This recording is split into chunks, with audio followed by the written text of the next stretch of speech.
Boss ನಮಸ್ಕಾರ. ಇವತ್ತಿನ ವಿಷಯ ಏನಪ್ಪ ಅಂದರೆ, ಡಿ ಬಾಸ್ ಅವರು ಅರೆಸ್ಟ್ ಆಗಿ ಇವತ್ತಿಗೆ 10 ದಿನ ಮೇಲಾಯಿತು ಮತ್ತು ಇನ್ನೂ ಅವರು ತನಿಖೆ ಹಂತದಲ್ಲಿ ಐತಿ ಕೇಸು. ಮತ್ತು ಇನ್ನೂ ತನಿಖೆ ಆದಷ್ಟು ಜೋರಾಗಿ ನಡೀತಾ ಇದೆ. ನಮ್ಮ ಪೊಲೀಸವರು ಕೂಡ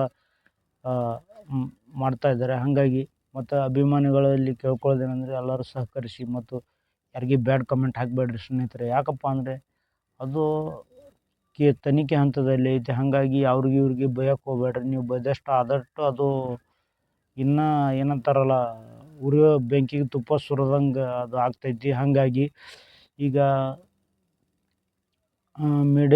ಕೆಲವೊಂದು ಮೀಡಿಯಾದಲ್ಲಿ ನಾವು ನೋಡ್ದಂಗೆ ಡಿ ಬಾಸ್ ಅವರು ದುಡ್ಡು ಕೊಟ್ಟು ಫ್ಯಾನ್ಸ್ ಅಂತ ಹೇಳ್ತಾಯಿದ್ರು, ದುಡ್ಡು ಕೊಟ್ಟು ಜನ ಸೇರಿಸ್ತಾಯಿದ್ರು ಅಂತ ಅವ್ರ ಮೇಲೆ ಈಗಾಗಲೇ ಜನ ಹೇಳ್ತಾಯಿದ್ದಾರೆ. ನಾನು ಹೇಳೋಕ್ಕೆ ಇಷ್ಟಪಡೋದೇನಪ್ಪ ಅಂದ್ರೆ, ಅಂಥವ್ರಿಗೆ ಈಗ ಯಾವುದೇ ನಮ್ಮ ಕನ್ನಡದಲ್ಲಿ ಹೆಸರಾಂತ ನಟರು ಮತ್ತು ಅದ್ಭುತ ನಟರು. ಹಾಗಾಗಿ ಅವರಿಗೆಲ್ಲರೂ ಕೂಡ ಅವರ ಅಭಿನಯಕ್ಕೆ ಮೆಚ್ಚಿ ಅಭಿಮಾನಿಗಳಾಗಿರ್ತಾರೆ ಹೊರತು ದುಡ್ಡು ಕೊಟ್ಟ ತಕ್ಷಣ ಯಾರೋ ಅಭಿಮಾನಿ ಆಗಿರಲ್ಲ, ನನ್ನ ಅನಿಸಿಕೆ. ಹಾಗಾಗಿ ನಿಮಗೆ ಹೇಳ್ತಾ ಇದ್ದಾರೆ, ದುಡ್ಡು ಕೊಟ್ಟು ಜನ ಸೇರಿಸ್ತಾಯಿದ್ರು ಮತ್ತು ದರ್ಶನ್ ಫ್ಯಾನ್ಸ್ ಎಲ್ಲ ರೌಡಿಗಳು, ಗೂಂಡಾಗಳು, ಹಿಂಗೆ ಅಂತ ಹೇಳ್ತಾಯಿದ್ದಾರೆ.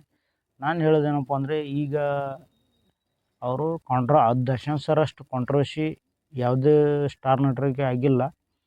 ನೋಡೋಣ, ಕಾದು ನೋಡ್ಬೇಕು. ಇನ್ನು ಕೋರ್ಟ್ ತೀರ್ಪು ಬರೆದ ಮೇಲೆ ಎಲ್ಲ ಕಾದು ನೋಡಿ ಆಮೇಲೆ ಅವರು ಒಂದು ವೇಳೆ ದರ್ಶನ್ ಸರ್ ತಪ್ಪು ಮಾಡಿದರೆ ಅವ್ರಿಗೆ ಕೋರ್ಟ್ ಮುಖಾಂತರ ಶಿಕ್ಷೆ ಆಗೇ ಆಗುತ್ತೆ. ಇನ್ನು ಮತ್ತು ಉಳಿದವರು ಈಗ ಅವ್ರು ಇಲ್ಲ ಅಂಥೇಳಿ ಬಾಯಿಗೆ ಬಂದಂಗೆ ಕೆಟ್ಟದಾಗಿ ಮಾತಾಡೋದು. ಈಗ ಇಷ್ಟು ದಿನ ಅವ್ರು ಇದ್ದಾಗ ಅವ್ರ ವಿರುದ್ಧವಾಗಿ ಯಾವನೂ ಮಾತಾಡಿಲ್ಲ. ಅವರು ಈಗ ಅರೆಸ್ಟ್ ಆಗ್ಯಾರ ಅಂದ ತಕ್ಷಣ ಎಲ್ಲರೂ ಬಂದು ಅವ್ರ ಮೇಲೆ ಗೂಬೆ ಕುಂದ್ರಸಕತ್ತಾರ. ಹಾಗಾಗಿ ನಾನು ಹೇಳೋದೇನಪ್ಪ ಅಂದ್ರೆ, ಕಾದು ನೋಡಬೇಕು.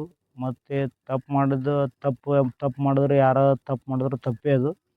ಹಾಗಾಗಿ ಅವ್ರಿಗಿಲ್ಲ, ಆ ಮನುಷ್ಯ ಈಗ ಇಲ್ಲ ಅಂತ ಅವ್ರಿಗೆ ಇಲ್ಲದ ಸಲ್ಲದ ಹೇಳಿ ಆದಷ್ಟು ಉರಿ ಬೆಂಕಿಗೆ ತುಪ್ಪ ಸುರಿಬೇಡ್ರಿ. ಮತ್ತು ಡಿ ಬಾಸ್ ಫ್ಯಾನ್ಸ್ಗಳು ಏನಾದರೂ ಯಾರಿಗಾದ್ರೂ ಇವಾಗ ಯಾರೋ ಒಬ್ಬ ರಿಯಾಕ್ಟ್ ಮಾಡ್ತಾನೆ ಡಿ ಬಾಸ್ ಬಗ್ಗೆ.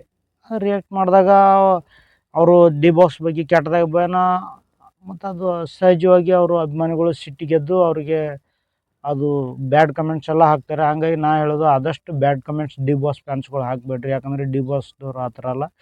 ಹಾಗಾಗಿ ಮತ್ತು ಇನ್ನು ಎಷ್ಟು ದಿನ ಹೋಗುತ್ತೆ ಅಂತ ಕಾದು ನೋಡಬೇಕು ಸ್ನೇಹಿತರೆ. ಹಾಗಾಗಿ ಪ್ರಥಮ್ ಅವರು ಹೇಳಿದರು, ತಂದೆ ತಾಯಿಗೆ ಊಟ ಹಾಕೋಕ್ಕಾಗಲ್ಲ, ಇವರು ಡಿ ಫ್ಯಾನ್ಸ್ ಅಂತ ನನ್ನ ಕೈಯಾಗ ಲಾಟರಿ ಕೊಟ್ಟರೆ ಹೊಡಿತೀನಿ ಅಂತ ಹೇಳಿದಾರೆ. ಪ್ರಥಮ್ ಅವರೇ, ನೀವು ಬಿಗ್ ಬಾಸ್ ಇದ್ದಾಗ ನಾವು ನಿಮ್ಮದೆಲ್ಲ ಅಭಿನಯ ನೋಡ್ತಾ ಇದ್ವಿ. ನೀವು ಬಿಗ್ ಬಾಸ್ ಒಳಗೆ ಹೆಂಗೆ ಆಟ ಆಡಿ ನೀವು ವಿನ್ ಆಗಿರಂತನೂ ಗೊತ್ತು.